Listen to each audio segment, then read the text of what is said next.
ಅಲ್ಪಸಂಖ್ಯಾತರಿಗೆ ಕಾಂಗ್ರೆಸ್ ಪಕ್ಷ ದೊಡ್ಡ ಮಟ್ಟಿನ ಅನ್ಯಾಯ ಮಾಡ್ತಿದೆ ಅನ್ನುವಂತಹ ನಿಟ್ಟಿನಲ್ಲಿ ಇವತ್ತು ಮೌಲಾನಾಗಳು ಸೇರಿದಂತೆ ಧರ್ಮಗುರುಗಳೆಲ್ಲರೂ ಕೂಡ ಸುದ್ದಿಗೋಷ್ಠಿಯನ್ನ ನಡೆಸಿ ಮಾತನಾಡಿದ್ರು.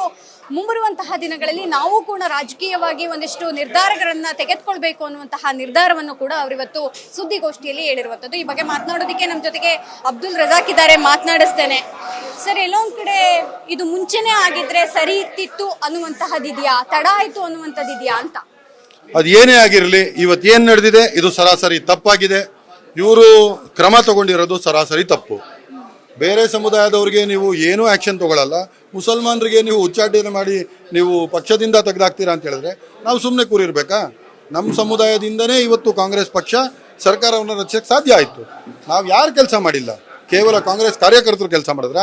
ಮಸೀದಿಯ ಹಿರಿಯರು, ಏರಿಯಾದ ಹಿರಿಯರು ಪ್ರತಿಯೊಂದು ಮನೆಗೆ ಹೋಗಿ ವೋಟರ್ ಲಿಸ್ಟ್ ಚೆಕ್ ಮಾಡಿ ಯಾರ್ಯಾರು ಇಲ್ಲ ಅವ್ರನ್ನೆಲ್ಲ ಆಚೆಯಿಂದ ಕರೆದು, ಫಾರಿನಿಂದ ಕರೆದು ಎಲ್ಲ ನಾವು ಕಷ್ಟಪಟ್ಟು ನಿಮ್ಮ ಪಕ್ಷಕ್ಕೆ ಇಷ್ಟೊಂದೆಲ್ಲ ಮಾಡಿದ್ಮೇಲೆ ನಮ್ಮ ಮನಸ್ಸಲ್ಲಿರುವ ಒಂದು ಹಿರಿಯ ನಾಯಕರು ದೇವರಾಜ್ ಅರಸ್ ಅವರ ಕಾಲದಿಂದ ನಸೀರ್ ಸಾಹೇಬರು ಕಾಂಗ್ರೆಸ್ ಪಕ್ಷಕ್ಕೆ ಕೆಲಸ ಮಾಡ್ತಾ ಬಂದವ್ರೆ. ಇವತ್ತು ಅವರನ್ನು ನೀವು ಉಚ್ಚಾಟನೆ ಮಾಡ್ತೀರಾ ಅಂತ ಹೇಳಿದ್ರೆ ಅದು ನಮಗೆ ಎಲ್ಲೋ ಒಂದು ಕಡೆ ಅದು ತಪ್ಪು ಅನ್ಸುತ್ತೋ. ಅದಕ್ಕೋಸ್ಕರ ಇವತ್ತು ಈ ಸುದ್ದಿಗೋಷ್ಠಿ ಏನಿಲ್ಲ, ಇದು ಕೇವಲ ಒಂದು ಸಣ್ಣ ಲೆವೆಲಲ್ಲಿ ಮಾಡಿರೋದು. ಮುಂದಕ್ಕೆ ನಮ್ಮ ಒಂದು ದೊಡ್ಡ ಕರ್ನಾಟಕ ನಾವನ್ನು ತಿಳಿಸ್ತೀವಿ. ಅದು ಮುಂದಿನ ತಿಂಗಳು ಎಂಡಲ್ಲಿದೆ, ಅದು ಪ್ಯಾಲೇಸ್ ಗ್ರೌಂಡಲ್ಲಿ ಆಗುತ್ತೆ. ಆವಾಗ ನಮ್ಮ ತೀರ್ಮಾನವನ್ನು ನಾವು ತಿಳಿಸ್ತೀವಿ ಅಂತ ಹೇಳಕ್ ಇಷ್ಟಪಡ್ತೀವಿ. ಸರ್, ಈ ದಾವಣಗೆರೆ ದಕ್ಷಿಣದ ಚುನಾವಣೆ ಆದ ಬಳಿಕ ಅಲ್ಲಿನ ಯಾವುದೇ ನಾಯಕರುಗಳು ಅಂದ್ರೆ ಅಲ್ಪಸಂಖ್ಯಾತ ನಾಯಕರುಗಳನ್ನ ಹೊರತುಪಡಿಸಿ ಬೇರೆ ಯಾವ ನಾಯಕರು ಈ ಬಗ್ಗೆ ಮಾತೆತ್ತಿರ್ಲಿಲ್ಲ. ಖುದ್ದು ಏನು ಸಲೀಂ ಅಹಮದ್ ಆಗಿರ್ಬಹುದು, ರಿಜ್ವಾನ್ ಅರ್ಷದ್ ಅವರು ತಕ್ಷಣವೇ ಆಂಟಿಸಿಪೇಟರಿ ಅನ್ನುವಂತ ರೀತಿಯಲ್ಲಿ ತನ್ನ ಮತ ಹಾಕಿದ ನಂತರದ ದಿನದಲ್ಲಿ ಬಂದು ಸುದ್ದಿಗೋಷ್ಠಿ ಮಾಡಿದ್ದು ಕೂಡ ಅಲ್ಪಸಂಖ್ಯಾತ ನಾಯಕರು, ಆರೋಪ ಮಾಡಿದ್ದು ಕೂಡ ಅಲ್ಪಸಂಖ್ಯಾತ ನಾಯಕರುಗಳ ಮೇಲೆ. ಅರ್ಜೆಂಟಿಗೆ ಮಿನಿಸ್ಟರ್ ಆಗ್ಬಿಡ್ಬೇಕು ಅವರು.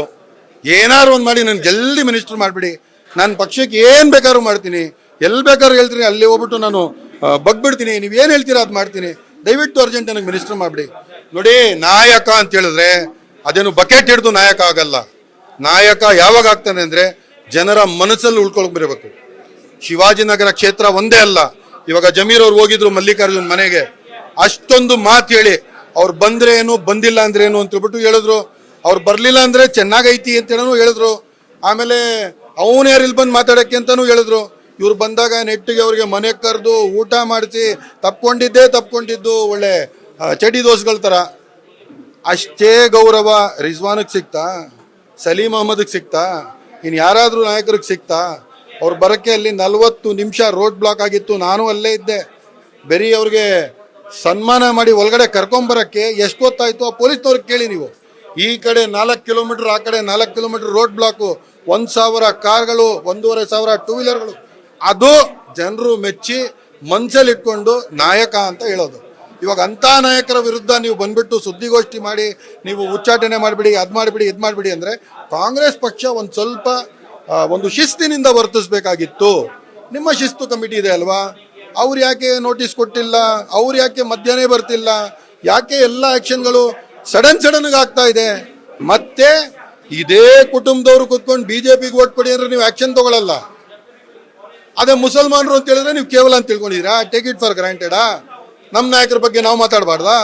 ಇವತ್ತು DK ಶಿವಕುಮಾರ್ಗೆ ನೀವು CM ಮಾಡ್ರಿ ಅಂತ ಹೇಳ್ಬಿಟ್ಟು ಸ್ವಾಮೀಜಿಗಳ ಒಂದು ಒಕ್ಕೂಟ ಇದ್ರ ಬಗ್ಗೆ ಮಾತಾಡಿಲ್ವಾ? ಇವತ್ತು ನಮ್ಮ ನಾಯಕರ ಬಗ್ಗೆ ನಾವು ಬಂದ್ಬಿಟ್ಟು ತೋರಿಸಿಲ್ಲ, ಒಂದು ಕಾಳಜಿ ಇಲ್ಲ ಅಂತ ಹೇಳಿದ್ರೆ ಇನ್ಯಾರು ಬಂದ್ಬಿಟ್ಟು ಇದು ಮಾಡ್ತಾರೆ? ಅದಕ್ಕೋಸ್ಕರ ಹೋದ್ರು ಕೂಡ ಒಂದು ನಮಾಜ್ಗೆ ಹೋಗ್ತಿದ್ರು ಸಿದ್ದರಾಮಯ್ಯ, ಅಲ್ಲಿ ನಿಮ್ಮದೇ ಆದಂತಹ ಪದ್ಧತಿಯನ್ನ ಫಾಲೋ ಮಾಡ್ತಿದ್ರು. ಈ ಮುಸ್ಲಿಂ ಸಮುದಾಯವನ್ನ ಪಕ್ಷ ಹೈಕಮಾಂಡ್ ಕಡೆಗಣನೆ ಮಾಡ್ತಿದೆ ಅಂದಾಗ ಯಾಕೆ ಬರ್ಲಿಲ್ಲ ಹಾಗಾದ್ರೆ ಸಿದ್ದರಾಮಯ್ಯ ಅನ್ನುವಂತ ಪ್ರಶ್ನೆ ಎದ್ದಿದೆ. ಕಳೆದ 12 ವರ್ಷಗಳಿಂದ ಮಾಧ್ಯಮದಲ್ಲಿ ಕಾಂಗ್ರೆಸ್ ಬೆಂಬಲಿಗರಾಗಿ ನಾನು ಮಾತಾಡ್ತಿದ್ದೆ. ಆದ್ರೆ ಒಂದು ಮಿತಿ ಅನ್ನೋದಿರುತ್ತೆ ಪ್ರತಿಯೊಂದ್ಸಲ. ಈ ಸಲ ಮಿತಿ ಮೀರ್ಬಿಡ್ತು ಕಾಂಗ್ರೆಸ್.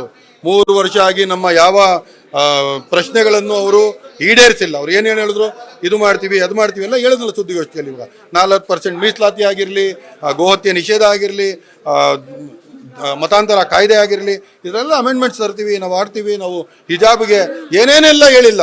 ಸ್ವಾಮಿಗಳು ಹಾಕ್ಕೊಳ್ಳಲ್ವಾ ಅಂತ ಹೇಳ್ಬಿಟ್ಟು ಒಂದು ದೊಡ್ಡ ಒಂದು ಕಾಂಟ್ರವರ್ಸಿನೇ ಆಯ್ತು. ಅದು ಹೆಗಲ ಮೇಲೆ ಹಾಕೊಳ್ಳೋದು, ತಲೆ ಮೇಲೆ ಹಾಕೊಂಡ್ರೆ ಏನು ತೊಂದರೆ ಅಂತ ಅದು ವಿಪಕ್ಷದಲ್ಲಿ ಇದ್ದಾಗ ಮಾತ್ರ ಮಾತಾಡ್ತೀವಿ. ಇವಾಗ ಪಕ್ಷದಲ್ಲಿ ಬಂದ್ಬಿಟ್ಟು ನಿಮ್ಮ ಒಂದು ದೊಡ್ಡ ಒಂದು ಸಂಪೂರ್ಣ ಬಹುಮತದಿಂದ ಸರ್ಕಾರ ಇರುವಾಗ ಅಟ್ಲೀಸ್ಟು JDS ಕಾಂಗ್ರೆಸ್ ಸೇರಿ ಏನಾದ್ರು ಸರ್ಕಾರ ಮಾಡಿದ್ರೆ ಹಾಗೆ ಹಿಂಗೆ ಮಾತಾಡ್ಬೋದಾಯ್ತು. ಇವತ್ತು ಸಂಪೂರ್ಣ ಬಹುಮತ, ನೀವು ಏನು ಬೇಕಾದ್ರೂ ಡಿಸಿಷನ್ ತಗೋಬೋದು, ಯಾವ್ದು ಬೇಕಾದ್ರೂ ಬಿಲ್ ಪಾಸ್ ಮಾಡ್ಬೋದು. ಯಾಕೆ ಮಾಡ್ತಿಲ್ಲ ನಮ್ಮ ಬಗ್ಗೆ ನೀವು? ಅದನ್ನ ನಾವು ಪ್ರಶ್ನೆ ಮಾಡ್ತಿರೋದು ಇವತ್ತು. ಒಂದು ಕಡೆ ಇಡೀ ಅಲ್ಪಸಂಖ್ಯಾತ ಸಮುದಾಯ ಕಾಂಗ್ರೆಸ್ ಪರ ನಿಂತಿದೆ, ಕಾಂಗ್ರೆಸ್ ಪಕ್ಷಕ್ಕೆ ಮತ ಹಾಕಿದೆ. ಅದು ಈಗಲ್ಲ, ಹಲವಾರು ವರ್ಷಗಳಿಂದಲೂ ನಡ್ಕೊಂಡು ಬಂದಿದೆ. ಎಲ್ಲೋ ಒಂದು ಕಡೆ ಕಾಂಗ್ರೆಸ್ ಕಡೆಗಣನೆ ಮಾಡ್ತಿರೋದು, ನಮಗೆ ಅವ್ರ ಮತ ಬೇಡ ಅನ್ನುವಂತಹ ರೀತಿಯಲ್ಲೂ ಮಾತನಾಡ್ತಿದೆ ಅನ್ನುವಂತ ಚರ್ಚೆ ಶುರುವಾಗಿದೆ ಸರ್. ಇನ್ ಕೇಸ್ ಏನಾದ್ರೂ ಈ ಬಾರಿ ಕಾಂಗ್ರೆಸ್ಗೆ ಅಲ್ಪಸಂಖ್ಯಾತರು ಮತ ಹಾಕ್ತಾ ಇದ್ರೆ ಪಕ್ಷ ಬರ್ತಿರ್ಲಿಲ್ಲ ಅನ್ನುವಂತಹದ್ದು ಕೂಡ ಇದೆ.